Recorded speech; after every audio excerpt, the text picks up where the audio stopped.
बिस्मिल्लाहिर्रहमानिर्रहीम अस्सलाम वालेकुम। फाइनली हम पीआईए को हमेशा के लिए अलविदा कहने के लिए जा रहे हैं और उसके बाद पीआईए का नामो निशान रहेगा नहीं रहेगा, कौन चलाएगा, नाम बदलेगा, इस सूरत हाल होने जा रही है। देखिए, सबसे पहले तो ये समझ रहे, चंद दिन पहले पीआईए की जो नेक नामी हुई थी, जो इनकी एयर होस्टेस गई थी और क्रू मेंबर्स जो थे वो सारे के सारे कनाडा में जाना शुरू हो गए। और आपको हकीकत टीवी ने तफसील बताई कि ये क्यों वहाँ पर जाकर गायब हो रहे थे, क्योंकि वहाँ पर ये जाकर आपको पता है कि वहाँ का जो असाइलम का प्रोग्राम है, वहाँ पर आपने लैंड करना होता है, रेफ्यूजी स्टेटस मिलता है, फिर परमानेंट रेजिडेंसी और वर्क परमिट, और फिर करते करते आपको ऐसी सूरत हाल मिलती है कि आप कनाडा के शहरी बन जाते हैं। फिर आप पेरेंट्स को भी बुला लेते हैं। और पिछले 2-2.5 साल से पाकिस्तान में जो क्रैकडाउन हुई चीज़ें चले, उसकी बेस के ऊपर उनको असाइलम वहाँ पर इजीली मिल जाती। बहुत सारे पाकिस्तानियों ने दुनिया भर में असाइलम ली है ये कहकर के हमारे मुल्क में हमारी जान को ख़तरा है, ये लिहाजा जो न्यूज़ बन रही है, जो इस सूरत हाल में, वो बड़ा फ़ायदा हुआ। लेकिन अब जो मामला है वो बिल्कुल अलग है। अब होने ये जा रहा है कि 15 जून की आखिरी डेडलाइन दी गई है कि पीआईए को प्राइवेटाइज किया जाए। और प्राइवेटाइज ये है कि अभी पीआईए पर 735 अरब रुपए का कर्जा है। 735 अरब और तकरीबन 12 अरब हर महीने इस पर कर्जा चढ़ता जा रहा है। अब इसको हम करने जा रहे हैं प्राइवेटाइज, यानी अपना जो कौमी असासा है, अब हमने जो कि आईएमएफ से पैसे लेने हैं, तो उनकी शर्त ये है कि आपके जितने लॉस मेकिंग असासे हैं आप इनको फौरी तौर पर बेच दें। यानी जो भी अब आएगा, आपको कर्ज चाहिए तो आपको मुल्क के कौमी असासे बेचने पड़ेंगे। अभी तो शुरुआत की है पीआईए से, फिर जाहिर सी बात है उसके बाद करते करते हम बाकी असासों को भी बेच देंगे। जब आप बाकी असासों को भी बेच देंगे तो सूरत हाल क्या होगी? देखिए, अब असल में हुआ ये है कि 2 दिन का टाइम दिया गया है कि पीआईए का प्राइवेट करने का जो स्ट्रक्चर है वो सारे का सारा प्रेजेंट किया जाए कि ये मामला कैसे है, कौन इसको खरीदेगा, कितनी देर में हमने बेचना है। क्योंकि आईएमएफ ने कहा है कि आपको अगर अगला मामला रखना है तो आपको ये सारी की सारी चीज़ हमें बतानी पड़ेगी, कब आप बेच रहे हैं, किसको बेच रहे हैं। ये असल में उन्होंने मिस्र के अंदर भी ये चीज़ रखी थी और उनको कहा था कि आपने अब फॉरेन जो इन्वेस्टर्स हैं उनको अपने असासे बेचने। तो हम अब इस वक्त अपने मुल्क के असासे बेचने जा रहे हैं, हमारे पास पैसे नहीं है। आप देखिए कि इंडिया ने काम किया था, इंडिया का सीन बहुत डिफरेंट है। वहाँ पर इंडिया में तकरीबन टाटा इंडस्ट्री ने 2 अरब डॉलर के अंदर उसको खरीदा और उसके बाद उन्होंने उसकी सर्विस बड़ी बेहतर कर दी, इम्प्रूव कर दी, और उसके बाद उनके नए जहाज़ आ गए, नई सर्विस, सारा कुछ आ गया। पाकिस्तान में कोई ये पूछने को तैयार नहीं है कि ये 735 अरब रुपया पीआईए पर चढ़ा कैसे था। ये इसलिए चढ़ा था कि जो बंदा आ रहा है, जिसकी गवर्नमेंट आती थी, वो अपने सिफारशियों को पीआईए में भर्ती कर देता था। इंतहाई नाअहल निकम्मे तरीन लोग, ये बड़ी प्लानिंग के साथ पीआईए को गिराया गया है। पीआईए एक वक्त में प्रॉफिट मेकिंग था, ये बड़ी प्लानिंग के साथ पाकिस्तान के तमाम जो इदारे होते हैं उनको आप तबाह करते हैं, और ये एक दिन में नहीं होता। आप उसके अंदर बंदे भर्ती करते हैं, यानी अगर वहाँ पर 10,000 लोगों की कैपेसिटी है तो आपने 1.5-2 लाख बंदे भर्ती कर दिए। इस तरह की सूरत हाल होती है। अब वो सारे सिफारशी हैं, यानी गिलास उठाने के लिए भी आपने 10-10 बंदे रखे होते। अब हुआ ये है कि ये सारे टोटल निकम्मे पीआईए मुकम्मल तौर पर अब बंद होने जा रहे हैं। अब जो इसको खरीदेगा उसका नाम बदल देगा, क्या करेगा ये तो आने वाला वक्त बताएगा। लेकिन आप जरा 1 मिनट के लिए देखें कि जिनकी हमने एमिरेट्स एयरलाइन बनाई थी, यानी पहली फ्लाइट जो कराची से यानी जाती है और यानी कराची से आती है, और ये सारी सूरत हाल कराची तक गई। सोचे ज़रा कि दुबई से कराची, कराची से दुबई, जब ये फ्लाइट गई तो उस वक्त बनाने वाले कौन थे? पीआईए के लोग थे। और आज आप एमिरेट्स को देख लें, वो दुनिया की टॉप एयरलाइन है। और एग्जैक्टली आपकी सूरत हाल क्या है कि आप ज़मीन बोस हो गए। अब ये जो काम था कि हमने इतने बंदे भर्ती कर लिए थे, जो आती थी गवर्नमेंट उन्होंने अपने बंदे लगाए, सिफारशी तमाम लोग वहाँ पर तनख्वाहें ले रहे हैं, और बड़ी प्लानिंग के साथ उसका मयार गिरता गया। कभी खाने का मसला, ये खबरें जो आपको प्लांटेड होती थी कि जी आज पीआईए का तैयारा फलाना हो गया, ग्राउंड हो गया, हमारे पास तेल नहीं है पीआईए को चलाने के लिए। यानी आप यहाँ से अंदाज़ा कर लें कि हमारे पास अब पीआईए को चलाने के लिए तेल नहीं है, सारी की सारी उसकी फ़्लाइट्स ख़त्म हो रही हैं। अब असल में हमने आईएमएफ को एक प्रोग्राम देना है और बताना है, बिडिंग करवानी है कि जी फलाना बंदा पीआईए को खरीद रहा है और आज के बाद पाकिस्तान का पीआईए से कोई ताल्लुक नहीं होगा। वो पीआईए को खरीदने के बाद उसका नाम बदल दे, उसका जहाज बदल दे, अमला बदल दे, लोगों को फारिग कर दे, जो भी करना है कर दे, लेकिन इसके बाद सूरत हाल नहीं की। अब ये मामला यहाँ पर नहीं रुकने वाला, ये मामला इससे कई गुना ज़्यादा आगे जाने वाला है। अब एक एक करके पाकिस्तान के जो असासे हैं वो स्टार्ट होगा लॉस मेकिंग से। ये असल में आईएमएफ की एक स्ट्रेटजी होती है कि पहले आप ये कहते हैं कि जो आपके असासे बोझ बने हुए, ये पूछे ना, एक चीज़ है, ये कभी आपने देखा एयर ब्लू से लेकर ये बाकी एयरलाइंस जो हैं वो क्यों नहीं लॉस के अंदर जा रही? यानी अवाम ने जब टैक्स देना होता है, अवाम का पैसा जाना होता है, तो आप उसकी माँ बहन नहीं कर देते हैं, अम्मा बहन पर आ जाते हैं सारे। यानी आप सोच लें कि उसके बाद उसका सत्यानाश कर देते हैं। अब इस सारी सूरत हाल में एयरलाइन बिल्कुल फारिग होने वाली है। यानी 15 जून का फाइनल टाइम दिया गया है जिसमें पीआईए को फारिग कर दिया जाएगा मुकम्मल तौर पर।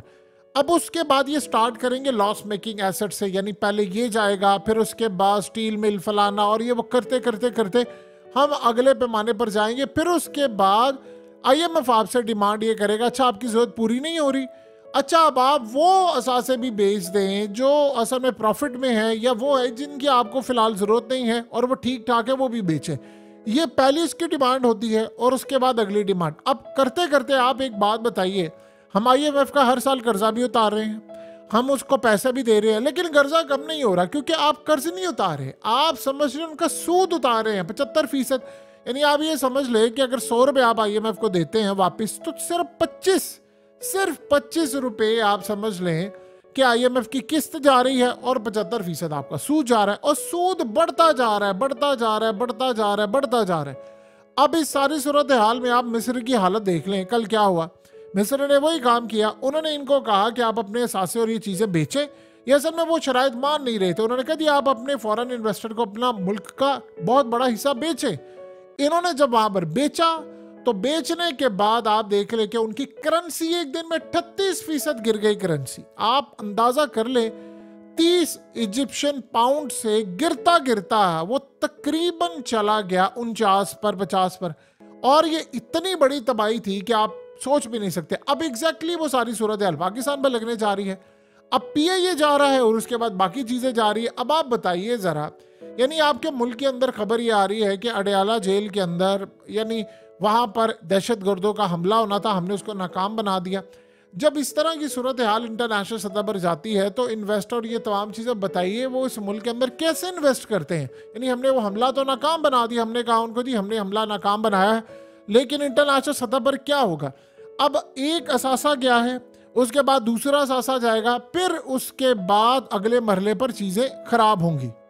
ये जो अब आने वाले 2 से 3 साल हैं, ये पाकिस्तान की तारीख के सबसे भयानक साल इसलिए होने जा रहे हैं क्योंकि सबसे पहले हमारे लिए मसला ये बना हुआ है कि बाहर से इन्वेस्टमेंट मुकम्मल तौर पर अब रुकी हुई है, यानी कोई इन्वेस्ट नहीं करा, और हमारा पूरे का पूरा मुल्क, देखिए पहले स्टार्ट कैसे हुआ था कि उन्होंने हमें कहा ये शराइत माने वो माने, हमने वो शराइत मानी, अब वो हमारे असासे बिकवा रहे हैं। अब वो कह रहे हैं जो आपके मुल्क के अंदर है आप उसको बेचते जाएं, आप कर्ज ले बाहर से, करते करते आप हर चीज बेचते जाएंगे, बेचते जाएंगे, बेचते जाएंगे।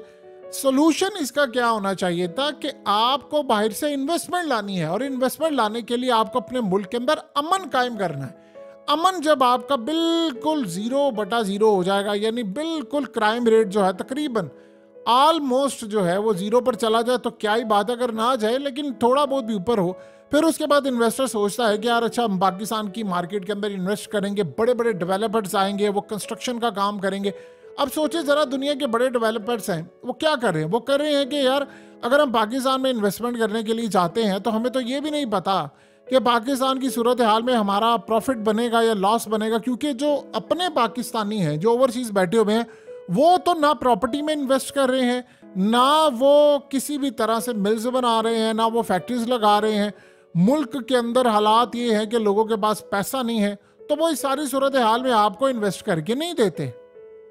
इस पीआईए के प्राइवेटाइजेशन होने के बाद एक चीज़ का कम से कम फ़र्क पड़ेगा कि ये जो बड़े पैमाने पर आपकी एयर होस्टेस और ये बाहर जाकर वहाँ पर गायब होती हैं, शायद ये सिलसिला कम हो जाए, क्योंकि देखिए इनको बहुत सारे लोग, अब आप देखेंगे 15 मार्च तक हमने इसको प्राइवेटाइज करना है, बहुत सारी एयर होस्टेस, बहुत सारे क्रू मेंबर्स आपको नज़र आएंगे कि वो पाकिस्तान से बाहर जाएंगे और वो पूरी कोशिश करेंगे कि हम वहाँ पर जाकर गायब हो जाएं। देखिए, जो हालिया हुआ था, मरियम रज़ा नामी जो एयर होस्टेस थी, उन्होंने क्या काम किया कि जब वो वहाँ पर गई तो उन्होंने बाकायदा पीआईए थैंक यू पीआईए का नोट लिखा हुआ था और उन्होंने वहाँ पर लॉयर से भी बात की हुई थी कि भाई हम वहाँ पर जब आएंगे तो आपने हमारा केस बड़ा स्ट्रांग पुट करना है, क्योंकि कनाडा के अंदर अगर आप एक दफ़ा लेना चाहते हैं असाइलम तो शर्त ये है कि आप वहाँ पर एंट्री लें, किसी भी तरह से लें, ये मैटर नहीं करता, लेकिन आपने वहाँ पर एंट्री लेनी है। फिर आपका वो केस स्ट्रांग बनाते हैं, फिर वो पाकिस्तान की मौजूदा 2 साल की जो सूरत हाल है उस पर आपका केस बनाकर देते हैं कि देखिए ना मुल्क के अंदर क्या चल रहा है, क्रैकडाउन हो रहा है, लोगों की हालत क्या है, न्यूज़ के क्लिप्स लगाते हैं। इंटरनेशनल ज़्यादातर वो करते हैं, जिस तरह इकोनॉमिस्ट हो गया, ब्लूमबर्ग हो गया, न्यूयॉर्क टाइम्स हो गया, इंटरनेशनल मीडिया के वो पूरे क्लिप्स लगाकर उनकी जो चीज़ें हैं वो बताते हैं कैसे क्रैकडाउन चल रहा है। एक भरपूर स्ट्रॉन्ग केस बनाया जाता है और इस स्ट्रॉन्ग केस के बाद वो फिर आपको रेफ्यूजी स्टेटस देते हैं, फिर वर्क परमिट देते हैं, हेल्थ प्रोग्राम देते हैं, देन आपको अगले मरहले पर जाकर ये सारा काम मिलता है। सो पाकिस्तान के अंदर अब चीज़ें बिकने का टाइम आ गया है। ख़रीदेगा कौन, ये बड़ा इंटरेस्टिंग मामला होगा और आप देखेंगे कि ख़रीदार आपको जाने बेचाने नज़र आएंगे। असल में ख़रीदार कोई और होंगे, पीछे बैठे हुए कोई और होंगे।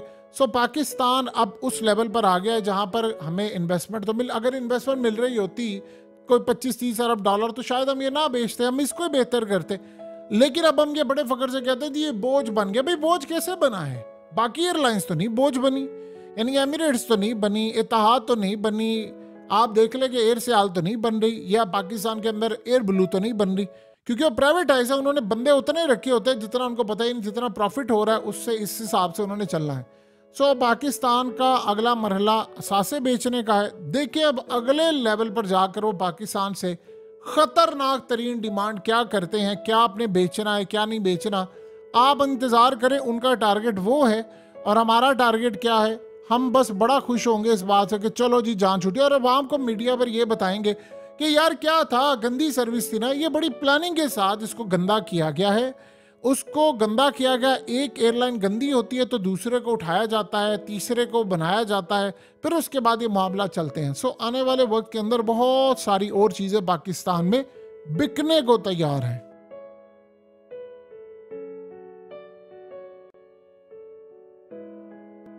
हकीकत टीवी को सब्सक्राइब करना मत भूलें, वीडियो को लाइक करें, शेयर करें और कमेंट सेक्शन में अपनी राय का इजहार ज़रूर करें।